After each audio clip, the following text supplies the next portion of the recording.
Hello and welcome to the Drive Back. This is our first purely video review that we'll be doing here on the channel. If you don't know us yet from the podcast, my name is Garrett, and my good friend and co-host here on my left is Adrian. Hey. And to capitalize on the release of Godzilla vs. Kong, which is probably the biggest release of the first 3 months of this year, we thought we would go ahead and do a pure video review. This will be a spoiler-free review of Godzilla vs. Kong. If you want to go see it, it is available in theaters, if you're lucky enough to have your theaters open, as well as HBO Max. So let's go ahead and dig right in. Godzilla vs. Kong is directed by Adam Wingard and stars Alexander Skarsgård, Millie Bobby Brown, and Rebecca Hall.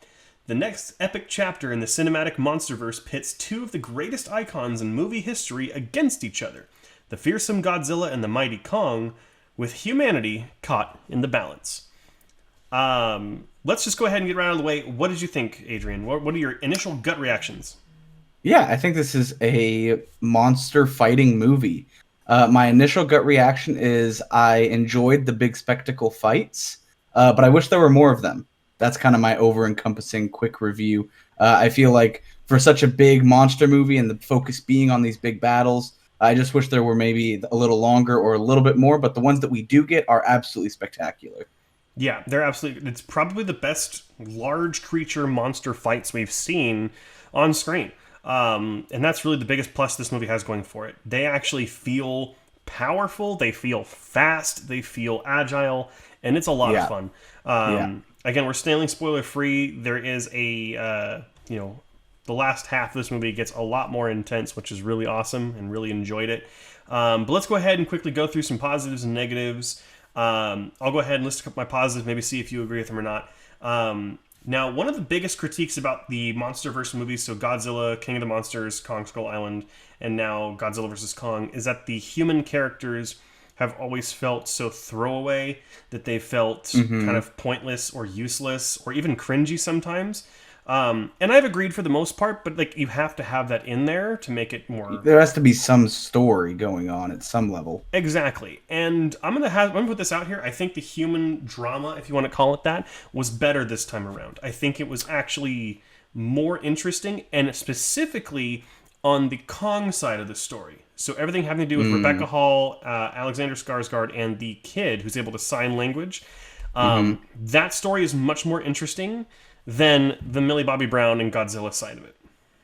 Yeah, well, I think Millie Bobby Brown's side has the whole kind of pre-movie coming in, and I know Kong did as well.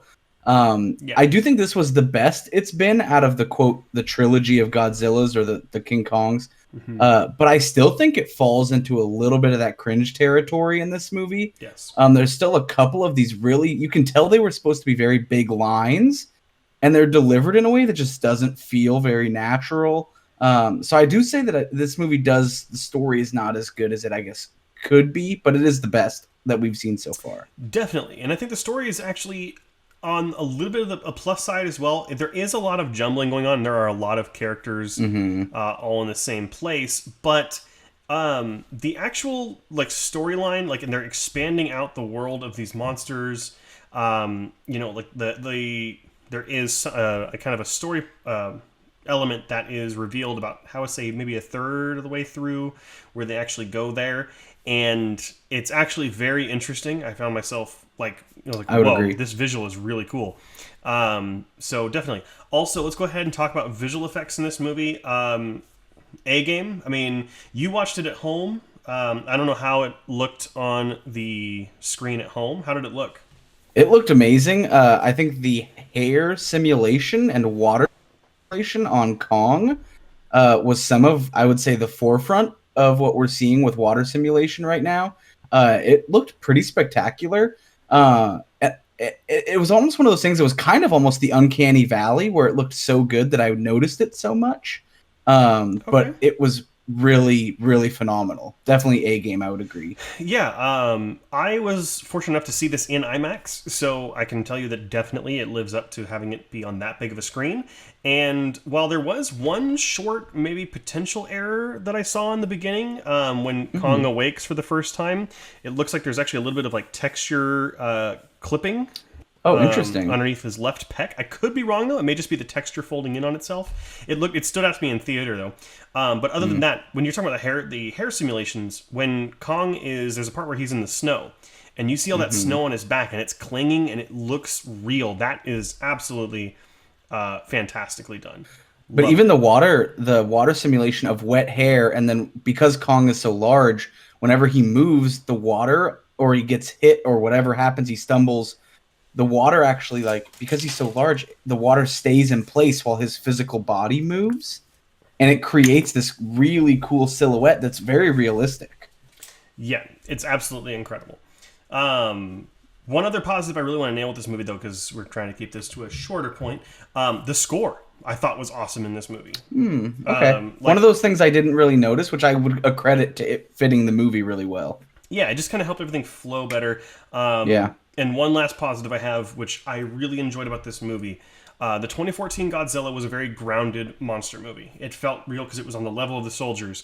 Skull Island was a little bit like that too, except it had a little bit more of the fantastical.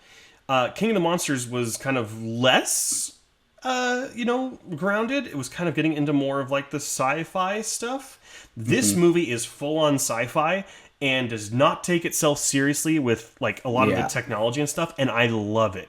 The fact that they're just embracing the weird, I'm totally down for it. And they totally do, without making any kind of big spoilers, they make it possible that you could see Pacific Rim versus Godzilla. Well, I mean, Godzilla has been called a kaiju in previous films as well. Yeah, I mean, there's technology in the movie, is what I'm saying. Yeah. I think overall, my opinion is if you want to watch the two giant monsters fight, this is obviously your movie to go. It's the heavyweight against the heavyweight. But if you are looking for that story, I would say check that expectation at the door. This is purely a fun movie. There is no emphasis, like Garrett, what you said. It doesn't take itself too seriously. At all. This is just a watch a building-sized fist hit a building-sized head. And that's the whole point of this movie, and it's awesome to see. Like I said, it's not really a complaint, but I just wish we got more fighting. The stuff that we did get was A-game, top-notch, amazing. I just wish it was a little bit more. I wanted to see more, maybe more moves or more combos or something. Yeah. But what we got was absolutely top tier. Yes. I mean, upon first impression, and even now thinking back on it, I'm going to have to watch it again at some point because it's still available on HBO Max. This might be one of the better monster movies I think I've seen in a long time. Just in terms of the fun level and just like, honestly, I sat in that theater with a giant grin on my face the entire time. Like it's great. But I mean, even when I show people the trailer before it even came out, when you could see Kong jump off the boat, people can't help but smile because you're just going, oh man, this is going to be crazy. So crazy. But let's go ahead and give our scores. Now, we are going to give our scores pretty early on in this.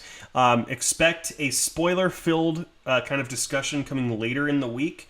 For those of you who were able to see it or went and saw it, you can kind of see what we thought of some of the actual plot points and characters and motivations and things like that, which will be coming out on Friday. So be on the lookout for that. And so let's go ahead and go scores. Adrian, what do you score Godzilla vs. Kong? I gave this movie a 72. All right. I think it was extremely fun, but I can't really get into spoilers here, but there is something that I feel kind of knocked it down for me. But I still think that it is if you want to, like I said, you want to see two of the big heavyweights fight it out, this is going to be your movie. It's a super fun summer film. That's what it feels like. It's just that massive blockbuster that's just fun to go see on a Friday night. And I think it's a great movie to kind of come out right as theaters are opening up again. I think this is a must-see for sure. Definitely. And that's the key thing. If you're going to go back to the theaters, especially IMAX, this is the movie to go see. It is super fun in theaters. It totally made my experience. And to be fair, it might be, making my review biased a little bit. But I ended up giving Godzilla vs. Kong an 81. I think it is the most fun in the MonsterVerse so far. I think that it nails a little more the lightheartedness, but mixed with this kind of universe of like, a lot of people are dying very well. And it's super fun. And I can't wait to see what they do next in the MonsterVerse. Hopefully they start taking the criticisms of human characters to heart and can actually make a story that's worth, really paying attention to on the human side. But again, that's not why you go to these movies. You go to it to see a giant lizard fight a giant monkey. I hope they take the character criticism to heart, and then we get a redo of Son of Godzilla, and there's a relationship that they focus on there. That'd be so fun to go see. We can only hope. I know, only hope. 72, 81, pretty respectable scores, but then, again, we can say all day long, this is a movie you should go back to the theaters and see, or watch from home if you don't feel safe going back to theaters. Totally. But as obviously with any movie we recommend, it is up to you. Watch the trailer, do your research if it's something you want to go see in theaters. If you have an HBO Max subscription, just watch it. Really, yeah. I mean, there's no excuse not to. It's not very long either. It's pretty short. Like an hour 53, I think. Yeah. Yeah, it's not too long.